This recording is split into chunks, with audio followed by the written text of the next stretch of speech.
Hello everyone, आप सभी लोगों का स्वागत है टीचिंग परीक्षा के आज के इस वीडियो में, जिसके अंदर में फ्रेंड्स बीपीएससी टीआरई 4.0 से रिलेटेड बहुत सारे इंपॉर्टेंट क्वेश्चंस हम लोग देखेंगे। तो चलिए बिना किसी देरी के जल्दी से हम लोग स्टार्ट करते हैं।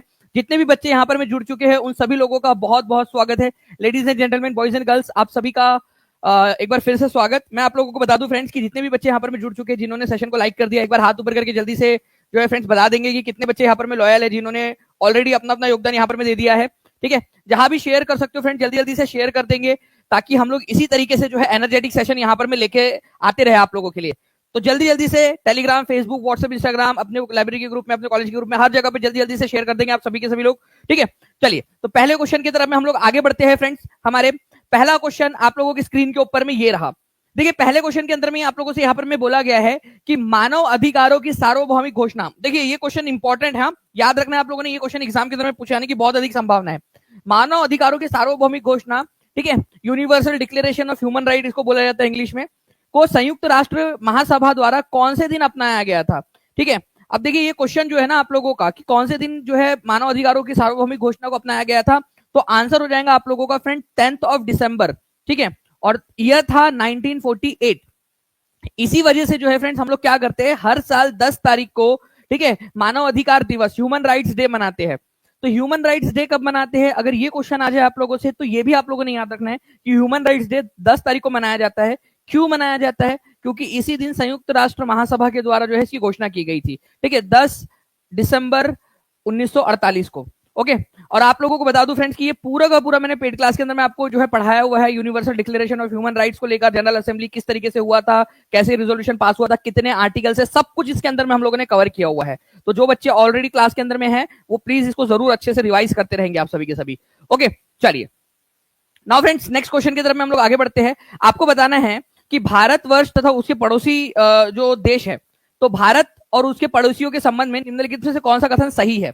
ठीक है, तो देखिए यहां पर मैं अगर मैं बात करूं फ्रेंड्स, भारत और उसके पड़ोसियों में कौन सा कथन सही है, मुझे लगता है शायद ये और बड़ा हो सकता था हमारा, थोड़ा सा इसका फॉन्ट तो देख लेते हैं हम लोग इसमें। ठीक है, तो भारत और उसके पड़ोसियों के बारे में अगर मैं बात करूं फ्रेंड्स, तो foreign policy of India is based on peace and non violence. Bharat की जो विदेश नीति है अहिंसा पर आधारित है। तो फ्रेंड्स भारत की विदेश नीति, अगर आप लोग थोड़ा सा भी ध्यान दोगे, भारत की विदेश नीति जो है, अगर आपने डीपीएसपी का आर्टिकल नंबर 51 देखा है, तो आर्टिकल नंबर 51 के अंदर में ये बोला गया है कि हम भारत, हम जो लोग हैं, हमारा जो देश है, वो विदेश नीति में शांति और अहिंसा जो है वो स्थापित करने की कोशिश करेगा। उसकी विदेश नीति नॉन वायलेंस के ऊपर में बेस्ड होगी। आर्टिकल नंबर 51 में ये बात बोली गई है। तो भारत की विदेश नीति शांति और अहिंसा पर आधारित है, ये बात बिल्कुल सही है। ठीक है, India is one of the founders of non aligned movement. मैं आपको बता दूं फ्रेंड्स कि भारत जो है वो नॉन अलाइंड मूवमेंट, ठीक है, जो गुट निरपेक्ष आंदोलन है उसका संस्थापक है। ठीक है, जो स्टार्टिंग में गुट निरपेक्ष आंदोलन हुआ, गुट निरपेक्ष ग्रुप बना था एक आपका, के कुछ देश अमेरिका की तरफ साथ चले गए थे, कुछ यूएसएसआर के साथ चले गए थे, भारत, ठीक है, और कुछ उसके साथ ही जो दोस्त थे इंडोनेशिया टाइप के, इजिप्ट हो जाए आपका, बेलग्रेड हो जाए, तो ये सारे के सारे जो देश थे, ये लोगों ने क्या किया फ्रेंड्स, आपका अलग जो है एक बोला कि हम किसी के भी, दोनों में से किसी के एक के तरफ में नहीं झुकेंगे, हम दोनों के साथ में अच्छे संबंध बनाएंगे और दोनों में भी दोस्ती कराने की कोशिश करेंगे। ठीक है, तो भारत जो है वो नॉन अलाइंड मूवमेंट का संस्थापक सदस्य है। ठीक है, पंचशील समझौता जो हुआ था फ्रेंड्स, आपको पता होना चाहिए, पंचशील समझौता 1954 में हुआ था इंडिया और चाइना के बीच में।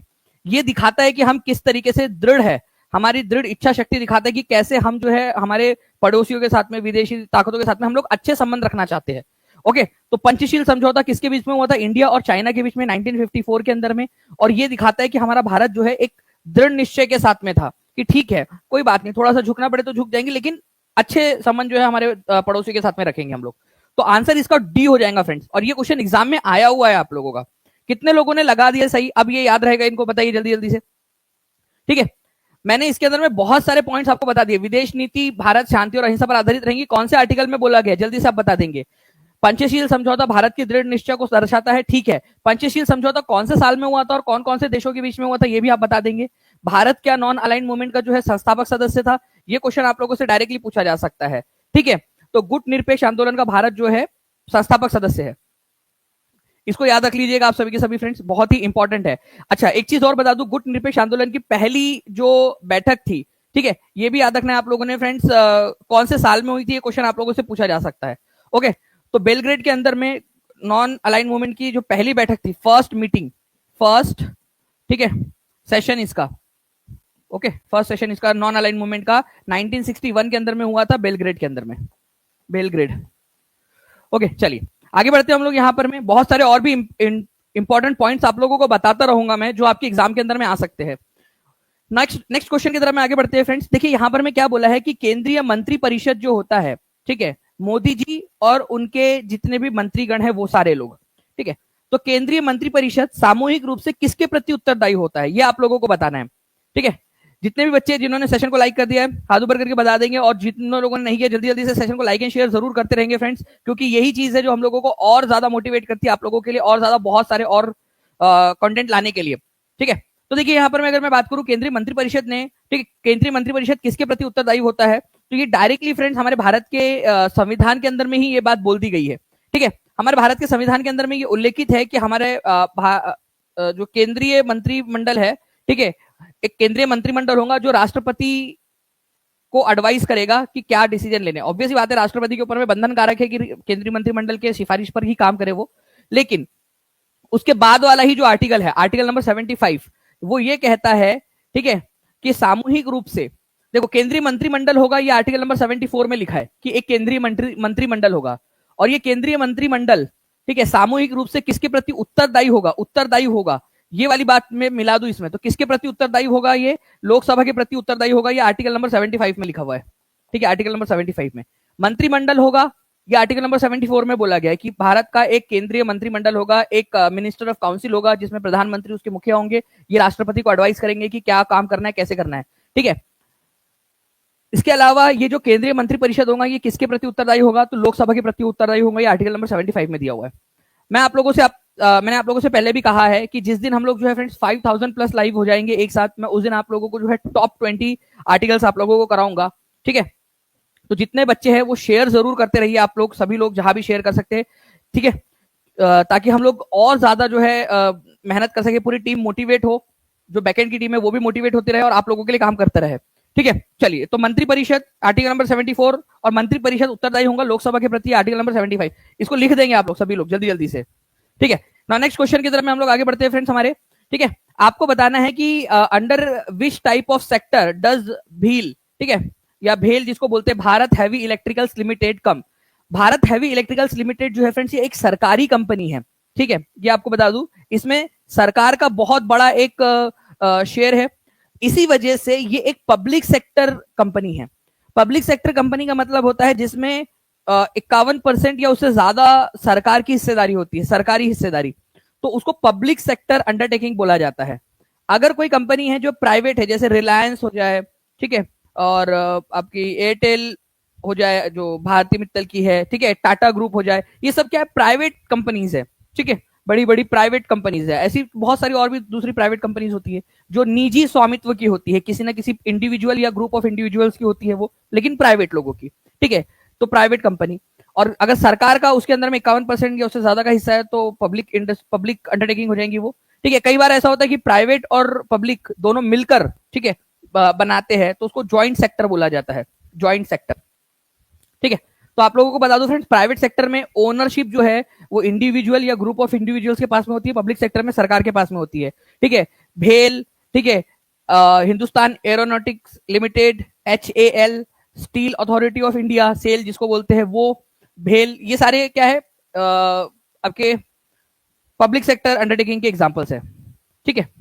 नाउ फ्रेंड्स, एक नेक्स्ट क्वेश्चन आप लोगों का, यहाँ पर मैं इस पर्टिकुलर क्वेश्चन का आंसर करेंगे, केवल 15 लाइक्स दूर है हम लोग 1000 से, जल्दी जल्दी से सेशन को जहां भी शेयर कर सकते शेयर कर देंगे, लाइक भी करते रहेंगे आप लोग।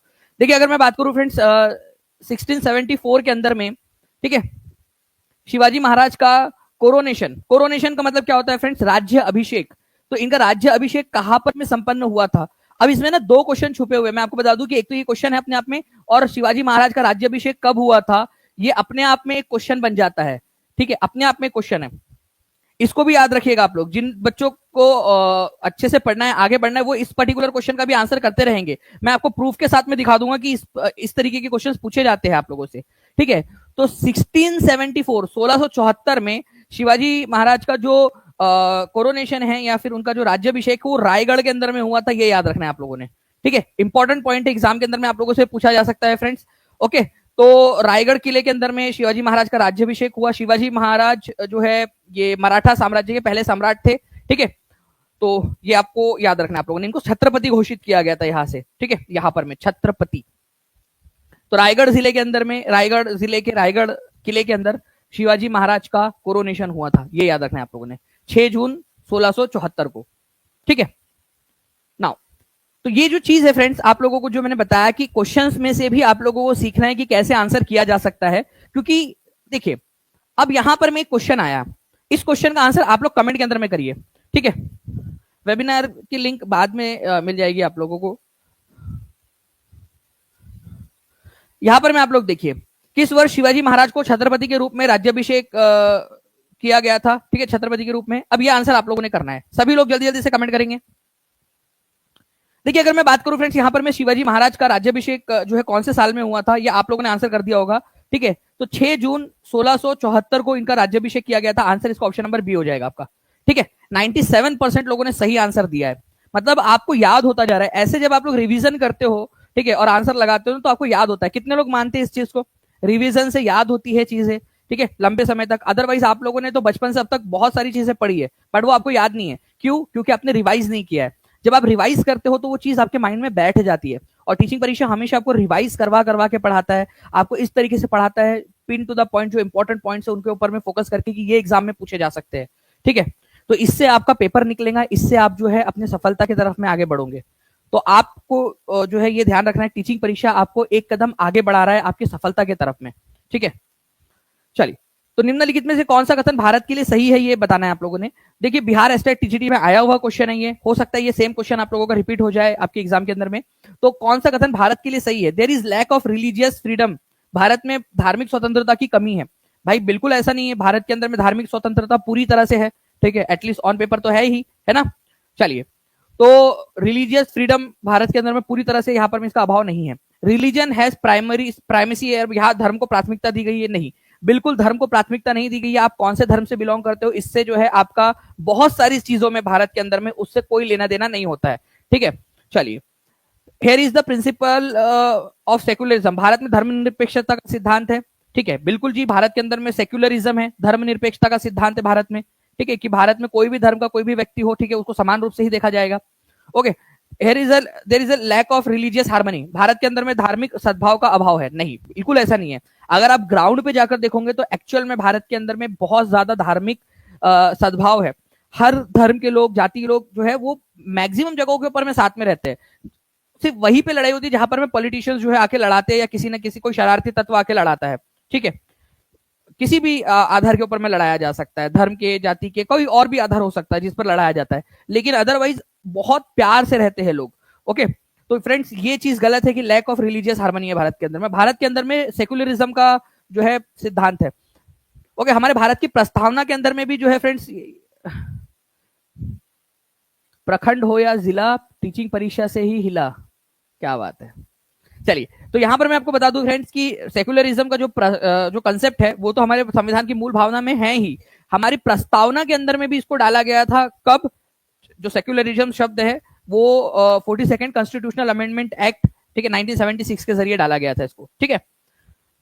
तो ये भी आप लोगों ने याद रखना है कि संविधान में ऑलरेडी है, संविधान की मूल भावना में, लेकिन प्रियम्बल के अंदर में भी डाल दिया गया था, प्रस्तावना के अंदर में। नाउ अब देखिए फ्रेंड, नेक्स्ट क्वेश्चन की तरफ में हम लोग आगे बढ़ते हैं। निम्नलिखित में से किस घटना ने अंग्रेजी ईस्ट इंडिया कंपनी को बंगाल सूबे का वैध स्वामी बना दिया था? Patna high court assistant official का पेपर है। देखिए, ईस्ट इंडिया कंपनी जो है फ्रेंड्स भारत के अंदर में व्यापार कर रही थी, ठीक है, ब्रिटिश ईस्ट इंडिया कंपनी। उन्होंने जो है एक लड़ाई ऑलरेडी लड़ चुकी थी, प्लासी की लड़ाई। उससे पहले वो आपस में फ्रेंच के साथ में, अलग अलग लोगों के साथ में लड़ाई लड़ चुके थे, ठीक है। तो प्लासी की जो लड़ाई थी वो जीते, लेकिन उनको केवल जो है इनडायरेक्ट तरीके से वहां पर में अपना पपेट जो नवाब था वो बनाने का मौका मिला, ठीक है। लेकिन वैध स्वामी या उनको जो है डायरेक्टली टैक्स इकट्ठा करने का अधिकार, जिसको दीवानी अधिकार बोलते हैं, ठीक है, ये कब मिल गया था इनको? कौन से लड़ाई के बाद में? बैटल ऑफ बक्सर के बाद में, बक्सर के बाद। तो बक्सर की जब लड़ाई हुई तो एक्चुअल में यहां से उनकी जो है फ्रेंड्स जर्नी आप लोग स्टार्ट मान सकते हो, जहां से उन्होंने राज करना स्टार्ट किया, ठीक है। तो टैक्स इकट्ठा करने का अधिकार इनको मिला था, दीवानी अधिकार, ठीक है, बैटल ऑफ बक्सर के बाद से। बैटल ऑफ बक्सर के बाद में एक ट्रीटी हुई थी, बताइए कौन सी ट्रीटी थी वो, ठीक है, जो कि 1765 में हुई थी। जल्दी से मैं देखना चाहता हूं कितने लोग आंसर कर सकते हैं। कौन से जगह पे ट्रीटी हुई थी, एक संधि हुई थी, आप लोग बताएंगे जल्दी से कमेंट के अंदर में लिखे ताकि आप लोगों को याद हो जाए। तो वो जो संधि थी फ्रेंड्स, याद रखना आप लोगों ने, ट्रीटी ऑफ इलाहाबाद, ठीक है। तो इलाहाबाद की जो संधि थी उसके अंदर में जो शाह आलम द्वितीय जो मुगल बादशाह थे उन्होंने दीवानी अधिकार दे दिए थे बंगाल, बिहार और उड़ीसा के, ठीक है। चलिए गुड, बहुत सारे बच्चे लिख पा रहे हैं, मतलब आप लोग जो है फ्रेंड्स बहुत अच्छे से पढ़ रहे हो, ठीक है ना। आगे बढ़ते हैं हम लोग यहाँ पर में, किस कारक के बढ़ने के कारण ओजोन क्षरण हो रहा है। ओजोन का क्षरण जो है फ्रेंड्स, इसका मतलब ये है कि हमारे एटमॉस्फेयर के अंदर में जो पतली सी लेयर है, ठीक है, ओजोन की, उसके मोटाई में कमी आ रही है। पहले ही वो बहुत पतली है, ठीक है, और ज्यादा पतली हो जाएगी, ठीक है। तो जो उसका काम है एक्चुअल में यूवी रेस को रोकना, ठीक है। यूवी रेज जो है, अल्ट्रावायलेट रेज जो है, वो अगर सूरज से निकलने वाली अल्ट्रावायलेट रेज, यूवी रेज, अगर हमारे पृथ्वी तक पहुंचती है ना, तो हमारे पृथ्वी में पेड़ पौधों को, जानवरों को, इंसानों को नुकसान पहुंचा सकती है, बहुत ज्यादा नुकसान पहुंचाती है। तो हमारी ये जो ओजोन की परत है वो उससे हमें बचाती है। बट ओजोन की परत के पतली होने से या वहां पर में होल बन जाने से यूवी रेज आ जा रही है अंदर में, जिससे हमें नुकसान हो रहा है। और ये यूवी रेज अंदर आ रही है ओजोन होल के कारण, और ये ओजोन के जो परत है उसका डिप्लीशन किस वजह से हो रहा है, ठीक है। ये हो रहा है आपके ऐसी गैसेस जो ओजोन को तोड़ देती है, O3, ठीक है, ओजोन O3 है तो उसको तोड़ देती है। तो क्लोरोफ्लोरोकार्बन उसका एक एग्जांपल है आपका, ठीक है। तो फ्रेंड्स यहां पर मैं आपको बता दूं, CFC क्लोरोफ्लोरोकार्बन क्या करता है, ऑक्सीजन के जो तीन एक स्पेशल तरीके का एक अरेंजमेंट है, ओजोन जो बनता है O3 मॉलिक्यूल, तो O3 जो है फ्रेंड्स उसको तोड़ देता है ऑक्सीजन के अंदर में, और खुद जाके वहां पर में जो है बंध जाता है ऑक्सीजन के साथ में, ठीक है। तो ऑक्सीजन को वो तोड़ देता है, O2 बना देता है और एक O बना देता है, ठीक है। तो एक मॉलिक्यूल जो है वो रुक जाता है, जो कि क्लोरीन मोनोऑक्साइड बनाता है ऑक्सीजन के साथ में, और O2 अलग हो जाता है। तो इसके कारण जो है फ्रेंड्स, ये याद रखना है आप लोगों ने, ओजोन की परत पतली हो रही है, ठीक है। तो ओजोन जो है, क्लोरोफ्लोरोकार्बन जो है एक बहुत बड़ा कारण है जिसकी वजह से हमारी ओजोन की परत जो है वो पतली हो रही है। क्लोरोफ्लोरोकार्बन, CFC इसको बोला जाता है। एक मैं क्वेश्चन आप लोगों से पूछना चाह रहा था यहां पर में, क्या आप लोग मुझे बता सकते हो कि ओजोन की जो मोटाई है, ठीक है, ओजोन की जो मोटाई है वो किस चीज में गिनी जाती है, कौन सा यूनिट है उसका, बताइए जल्दी से। एक बार देख लेते कितने लोगों को याद आ रहा है वो चीज। जी, केवीएस पेडागोजी जो है फ्रेंड्स, उसके बारे में भी मैं अभी बताऊंगा थोड़ी देर में आपको, ठीक है। जल्दी जल्दी से सेशन को लाइक एंड शेयर करते रहेंगे। और आपको बता दूं, बहुत अच्छी अपॉर्चुनिटी आप लोगों के लिए, टीचिंग परीक्षा जो है ने मिशन उठाया हुआ है कि जितने भी बच्चे यहाँ पर में पढ़ रहे बीपीएससी के जो बच्चे, उन लोगों का केवीएस में भी करवाना है, ठीक है। आप लोगों की मल्टीपल एग्जाम्स क्लियर होनी चाहिए, ठीक है। तो अभी मैं थोड़ी देर में आपको ये बताने वाला हूं कि आपकी एलिजिबिलिटी क्राइटेरिया क्या है। आप लोग चेक कर लीजिए, सभी लोग आना है, अभी अभी जस्ट 2-3 मिनट में आपको बताऊंगा मैं। आपको चेक करना है कि आप क्या एलिजिबल हो या नहीं, ठीक है। सारी एलिजिबिलिटी क्राइटेरिया मैं आपको अभी थोड़ी देर में बताऊंगा। तो डॉप्सन यूनिट के अंदर में फ्रेंड्स इसको गिना जाता है, डॉप्सन यूनिट में, ठीक है। प्लीज इसको याद रखिए आप लोग, डॉप्सन यूनिट के अंदर में, ओके। डॉप्सन यूनिट के अंदर बहुत ही इंपॉर्टेंट पॉइंट है आप लोगों का, ठीक है, आपसे एग्जाम के अंदर में पूछा जा सकता है। 1 mm का मतलब होता है 100 डॉप्सन यूनिट, ठीक है। 1 mm, 1 mm, 1 मिलीमीटर का मतलब होता है 100 डॉप्सन यूनिट, 100 डॉप्सन यूनिट। इसको भी याद रखना है आप लोगों ने। 1 mm मतलब 100 डॉप्सन यूनिट। तो 3 mm का मतलब कितना हो जाएगा भाइयों और बहनों, ठीक है। 3 mm का मतलब हो जाएगा 300 डॉप्सन यूनिट। ये क्वेश्चन एग्जाम में आया हुआ है कई सारी जगह पे, इस वजह से आप लोगों को बता दे रहा हूं मैं, ठीक है। 1 mm मतलब 100 डॉप्सन यूनिट होता है, डॉप्सन यूनिट के अंदर में गिनी जाती है। ओजोन जो है फ्रेंड्स, ओजोन को बचाने के लिए हम लोगों ने एक दिन भी मनाया है, ठीक है, ओजोन प्रोटेक्शन डे। तो आप लोग बता दीजिए, ओजोन को बचाने के लिए ओजोन प्रोटेक्शन डे कौन से तारीख को मनाया जाता है, ओजोन प्रोटेक्शन डे। सभी लोग बता देंगे, बहुत बार आपको पढ़ाया है मैंने यहां पर में। इंटरनेशनल ओजोन डे या ओजोन प्रोटेक्शन डे भी उसको बोलते हैं अपन लोग, ठीक है। तो बहुत ही सिंपल सा आप लोगों ने याद रखना है हमेशा, ठीक है। 16 सितंबर को, 16 सितंबर, 16 सितंबर क्यों मनाया जाता है, ये सारी चीजें अपन लोगों ने पढ़ी हुई है उसके अंदर में। उसका जो इतिहास है पूरा का पूरा, 1987 के अंदर में मॉन्ट्रियल प्रोटोकॉल उस दिन साइन हुआ था, ठीक है। 16 सितंबर 1987 को मॉन्ट्रियल प्रोटोकॉल, ओजोन को बचाने के लिए। नाउ नेक्स्ट क्वेश्चन की तरफ मैं आगे बढ़ते थे कि आप लोग बहुत अच्छे से पढ़ोगे ना, मैं आपको बहुत सारी चीजें पढ़ा सकता हूँ, बहुत सारी चीजें पढ़ा सकता हूँ। एक बार सभी बच्चे जल्दी से सेशन को लाइक कर देंगे, जहां भी शेयर कर सकते हैं शेयर कर देंगे फ्रेंड्स, ठीक है। मैं आपको हर एक चीज जो है डिटेल में पढ़ाना चाहता हूं, जैसे इस क्वेश्चन को हमने किया हुआ है, और जितने बच्चे पढ़ना चाहते हैं, क्योंकि ऐसे ही आपका पेपर क्लियर होगा, क्योंकि जब भी अगर मल्टीपल पॉइंट वाले जो क्वेश्चंस होते हैं उसमें आप लोगों को ये जो पॉइंट्स है वो पता होने चाहिए, ठीक है। तो मजा तभी आता है जब आप लोग भी रिस्पॉन्स कर रहे हो।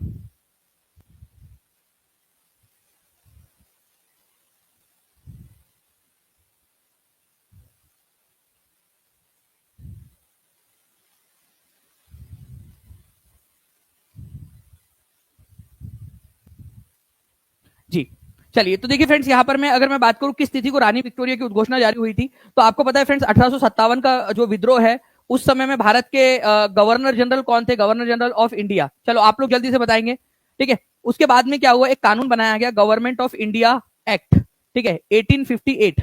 इसके तहत ये जो गवर्नर ऑफ इंडिया था उसकी पोस्ट का नाम बदल के वाइसराय कर दिया गया। अब मुझे बताएंगे कि पहला वाइसराय कौन बना था, ठीक है। तो governor of India, governor of India जो था, गवर्नर जनरल ऑफ इंडिया, उसकी पोस्ट बदल के वाइसराय कर दी गई। ओके, इसी एक्ट के तहत रानी विक्टोरिया की एक उद्घोषणा हुई 1 नवंबर 1858 को, जिसमें भारतीय राजे रजवाड़ों को बहुत सारे जो है आश्वासन दिए गए कि अब उनकी जमीन कभी नहीं हड़पी जाएंगी। भारतीय जो धार्मिक मामले है उसके अंदर में इंटरफेयर नहीं करने का निर्णय लिया गया, ठीक है। जो उत्तराधिकार का मामला था, जैसे डॉक्ट्राइन ऑफ लैप्स, आपको पता ही है कि बोला गया था कि अगर कोई राजा है उसका बेटा नहीं है ओरिजिनल बेटा, तो उसकी जमीन अंग्रेज हड़प लेंगे, ठीक है। वो उसको रद्द कर दिया गया, डलहौजी जो लाया था उसको लॉर्ड कैनिंग ने खत्म कर दिया। तो ये सारी चीजें जो है ये उद्घोषणा 1 नवंबर 1858 को इलाहाबाद में पढ़ी गई थी, इलाहाबाद में, ठीक है।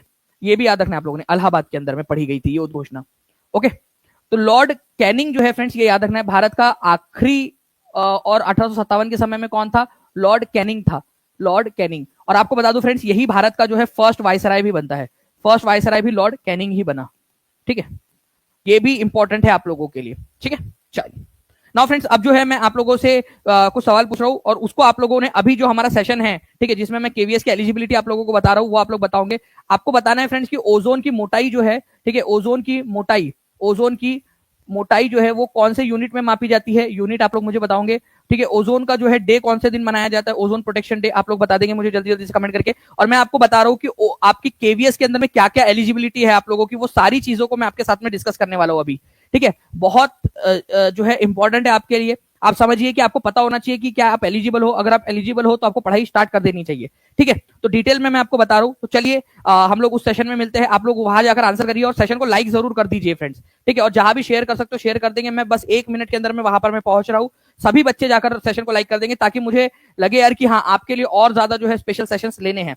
ओके, चलिए तो उस सेशन में जाइए जल्दी से, ठीक है। और जल्दी जल्दी से आप लोग जो है वहां पर में भी आंसर लगाते रहेंगे। आप लोग सेशन को लाइक कर देंगे फ्रेंड, जहां भी शेयर कर सकते हो शेयर जरूर कर देंगे। ओके, चलो thank you very much, take care and bye. अभी हम लोग मिल रहे हैं हमारे केवीएस की एलिजिबिलिटी वाले सेशन के अंदर में। आप लोगों से 1 मिनट के अंदर में उस सेशन में मैं आ रहा हूं, जल्दी से आ जाइए आप लोग भी।